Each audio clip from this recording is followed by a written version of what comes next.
Okay, so let us start with animal tissues now. ठीक है, plant tissues को तो हम लोगों ने जो है मोटा मोटी ऊपर से देख लिया है। अब हम लोग एनिमल टिश्यूज की बात करें तो जैसे जब भी हम सांस लेते हैं तो एक्चुअली हम जो है अपने चेस्ट में मूवमेंट फील करते हैं, राइट। तो ये बॉडी पार्ट्स मूव कैसे करते हैं? तो वेल, इसके लिए हमारे पास स्पेशलाइज्ड सेल्स हैं which are called muscle cells. Okay, और कॉन्ट्रैक्शन और रिलैक्सेशन जो इन सेल्स में है वो उसकी वजह से, या कह सकते हो जो कॉन्ट्रैक्शन होता है मतलब सिकुड़ना, और रिलैक्सेशन जहाँ पर फैलती है कोई चीज़, तो कॉन्ट्रैक्शन और रिलैक्सेशन की वजह से जो है ये मूवमेंट्स हम चेस्ट में नोटिस करते हैं वो होता है। Okay, like what you will notice here like stomach के अंदर में भी जो है मूवमेंट आपका होता है, मसल आपका मौजूद हो गया, और मसल जो है इसमें देखिए कि स्मूथ मसल फाइबर्स मौजूद हैं, और ये स्मूथ मसल फाइबर्स जो है क्या होगा, कॉन्ट्रैक्ट करेंगे, एक्सपैंड करेंगे या रिलैक्स करेंगे। तो ब्रीदिंग के दरमियान में क्या होता है कि हम ऑक्सीजन लेते हैं, ये ऑक्सीजन किधर जाता है, तो ये जो है लंग्स में एब्जॉर्ब होता है, और फिर जो है ये सारे बॉडी में जो है ट्रांसपोर्ट होता है, किसके थ्रू, ब्लड के थ्रू।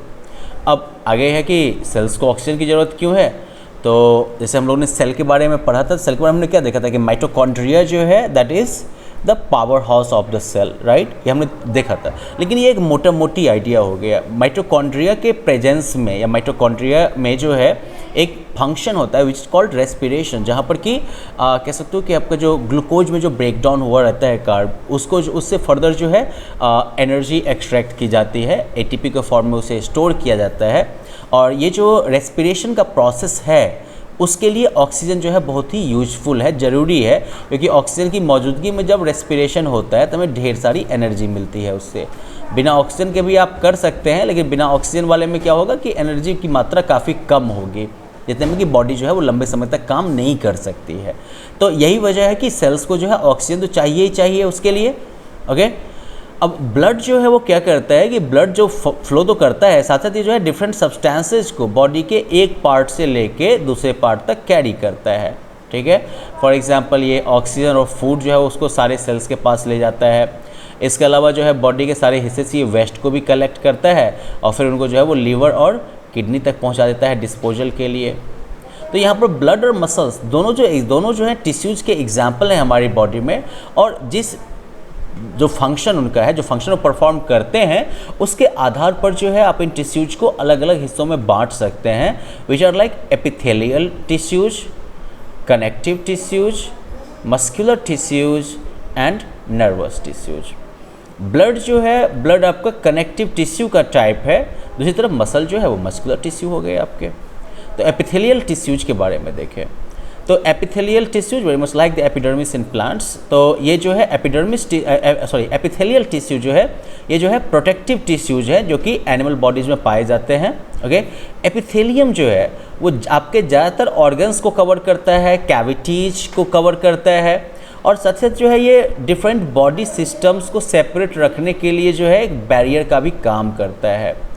स्किन, हमारे माउथ के अंदर जो लाइनिंग है ना, या फिर ब्लड वेसल्स की जो लाइनिंग होगी, या फिर लंग एल्वियोला जो कि बेसिकली आपके बॉडी में ऑक्सीजन के डिफ्यूजन के लिए, कार्बन डाइऑक्साइड को एब्जॉर्ब करके बाहर निकालने के लिए, इन सब के लिए बहुत ही इंपॉर्टेंट रोल जो प्ले करने वाला है एल्वियोला। ठीक है, तो ये भी जो है, या फिर जो किडनी ट्यूबल्स हैं, ये सब के सब जो है वो एपिथेलियल टिश्यूज से बने हुए हैं। और एपिथेलियल टिश्यूज के जो सेल्स होते हैं दीज आर टाइटली पैक्ड, और ये जो है कंटिन्यूअस शीट बनाते हैं, बिल्कुल प्लास्टिक के पन्नी की तरह एकदम से, कि पानी भी नहीं जाएगा इस पार से उस पार। और इसमें जो है बहुत कम मात्रा में सीमेंटिंग मटेरियल जो है वो यूज होता है, और बेसिकली इंटरसेलुलर स्पेस जो है वो नहीं के बराबर है। ओके, कोई भी चीज़ ऑफ कोर्स जो एंटर करेगी या निकलेगी बॉडी से, उसे एटलीस्ट एक एपिथेलियम के लेयर्स को तो क्रॉस करना पड़ेगा ही पड़ेगा। और इसलिए जो है कह सकते हो कि जो परमिएबिलिटी है, सेल की परमिएबिलिटी जो है वो डिफरेंट एपिथेलिया की जो है वो इंपॉर्टेंट रोल प्ले करेगी बॉडी और एक्सटर्नल इन्वायरमेंट के बीच में मटेरियल्स का एक्सचेंज कैसे होता है, कितना होता है, वगैरह वगैरह, या फिर बॉडी के डिफरेंट पार्ट्स के बीच में जो है डिफरेंट सब्सटेंसेस का कैसा एक्सचेंज होता है। खैर, टाइप कोई भी हो, ओके, जितने भी एपिथेलियम हैं इनको जो है आप कह सकते हो कि जितना भी एपिथेलियम है ये बेसिकली जो अंडरलाइंग टिश्यू होगा उससे ये सेपरेटेड रहता है, अलग रहता है एक extra cellular fibrous basement membrane के द्वारा। अब डिफरेंट एपिथेलिया जो है वो डिफरेंट स्ट्रक्चर दिखाते हैं जो कि उनके यूनिक फंक्शन से कोरिलेट करता है।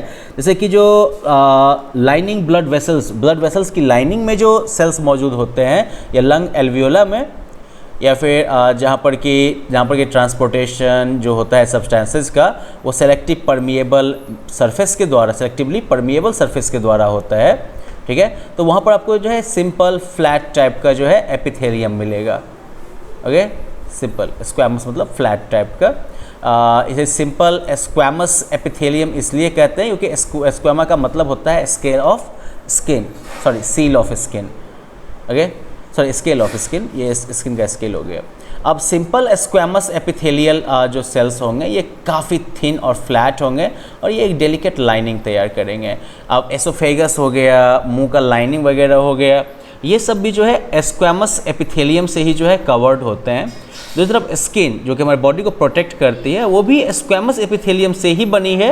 ये अलग बात है कि स्किन के जो एपिथेलियल सेल्स हैं ये बहुत सारे लेयर्स में जो है अरेंज रहते हैं और काफ़ी लेयर्स होने की वजह से जो कटाव फटाव नुकसान जो है स्किन का वो थोड़ा कम होता है और उसके अंदर का।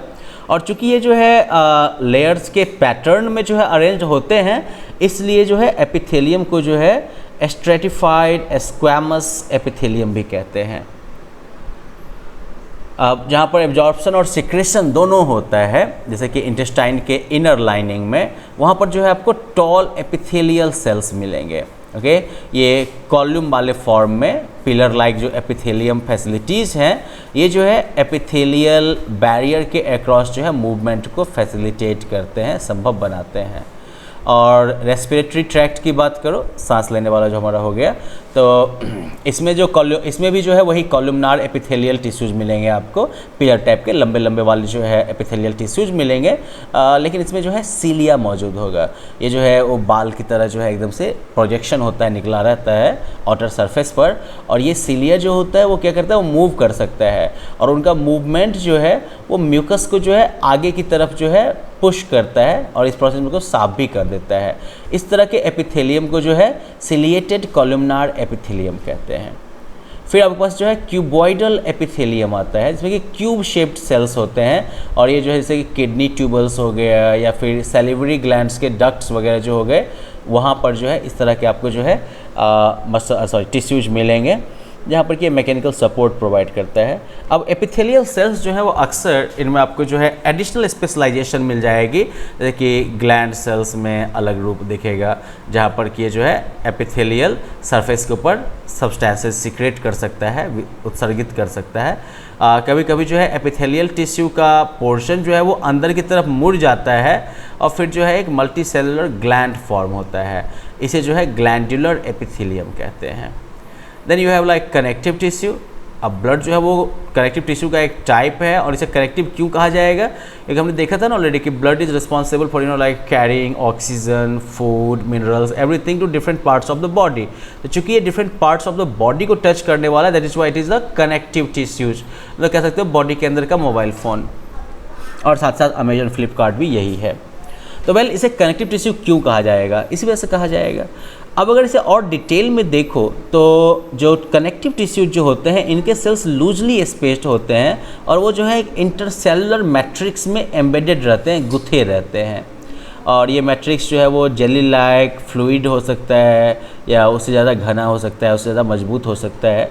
और जो मैट्रिक्स का नेचर है वो पर्टिकुलर कनेक्टिव टिश्यू के फंक्शन के आधार पर जो है बदलता रहता है, चेंज होता रहता है।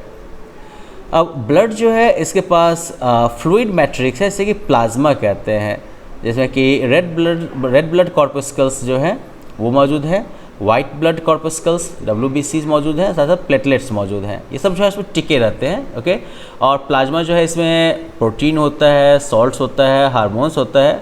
ब्लड जो है वो तो बहता है और अपने साथ जो है वो गैसेस वगैरह भी ट्रांसपोर्ट करके लेके जाता है, डाइजेस्टिव फूड को भी कैरी करता है, हार्मोन्स और वेस्ट मटेरियल्स को भी जो है बॉडी के डिफरेंट पार्ट्स तक पहुंचाता है। फिर कनेक्टिव टिश्यूज के अंदर ही बोन आपका आता है। बोन जो है वो बेसिकली अपनी बॉडी को सपोर्ट करने का फ्रेमवर्क प्रोवाइड करता है, मसल्स को एंकर प्रोवाइड करता है और बॉडी के बहुत ही मेन जो ऑर्गन्स हैं इनको भी सपोर्ट करता है, प्रोटेक्ट करता है। ये जो है बहुत ही स्ट्रॉन्ग और नॉन फ्लेक्सिबल टिश्यू है ठीक है। और ऑफ कोर्स लाइक प्रोटेक्शन वगैरह के मामले में अगर इसके जॉब प्रोफाइल की बात करो तो बेहतर है कि ये नॉन फ्लेक्सिबल और स्ट्रॉन्ग है। बोन सेल्स जो होते हैं वो एक हार्ड मैट्रिक्स में जो है एम्बेडेड होते हैं, चुभे रहते हैं, और ये जो है मेनली कैल्शियम और फॉस्फोरस के कंपाउंड से बनते हैं।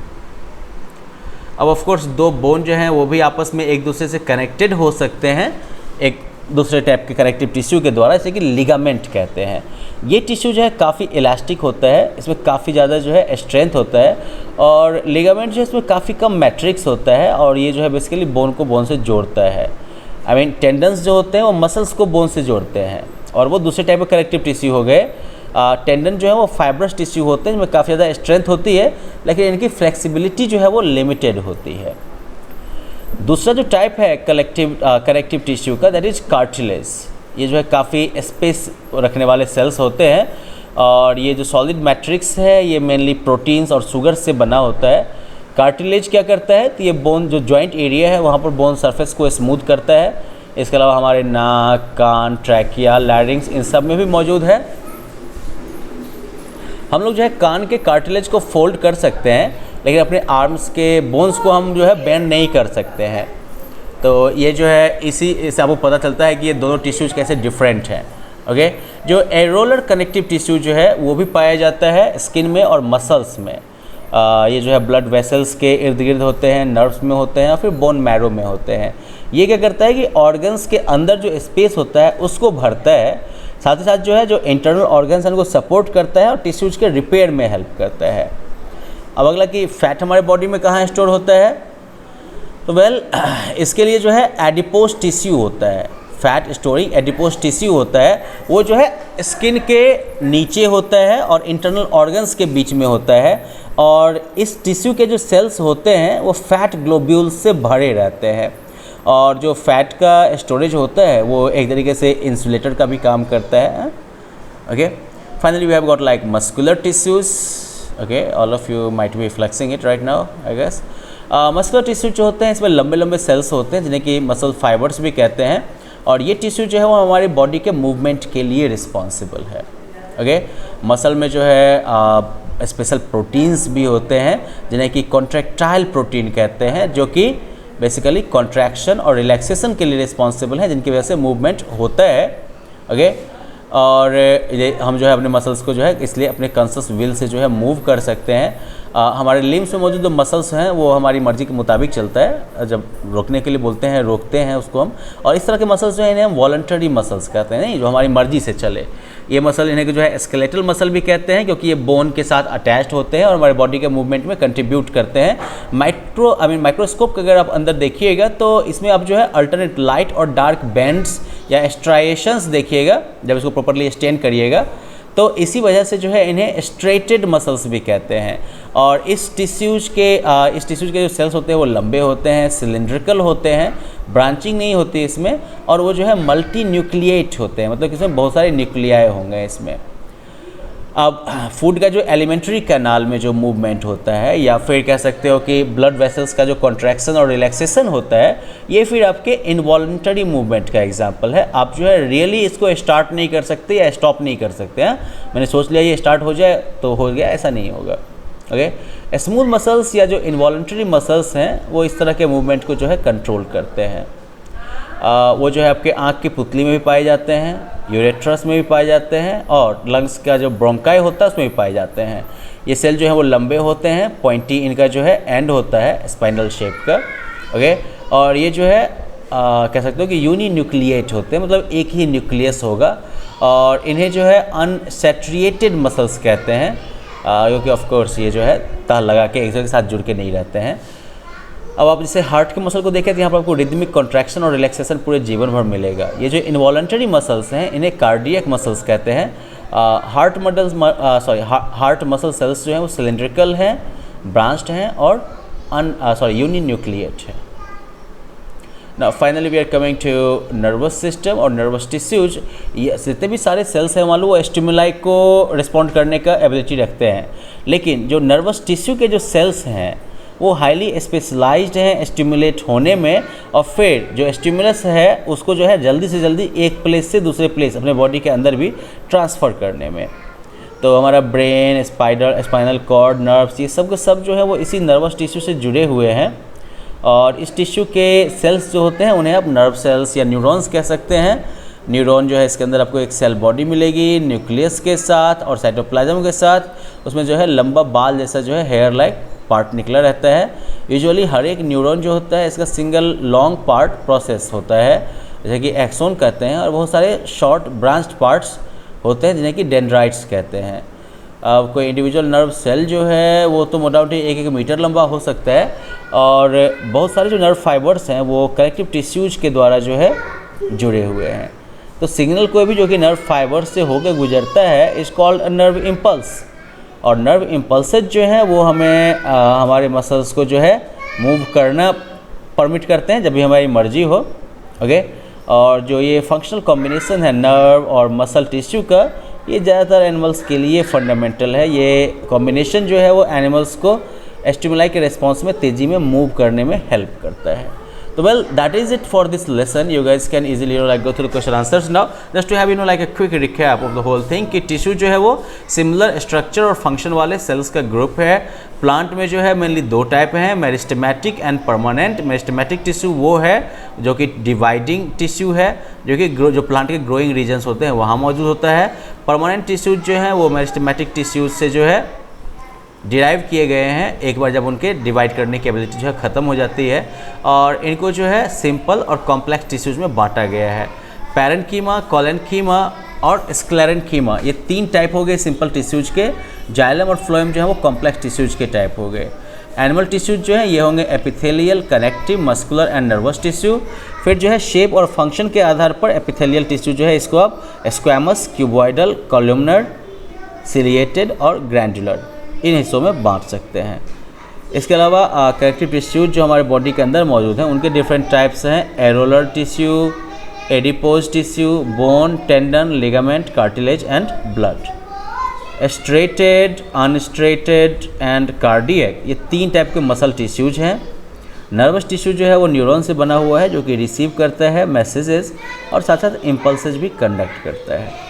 So well, that was the chapter. You guys can try the question answers at the end of it, and in the next session we will move further. Okay then, bye bye, have fun.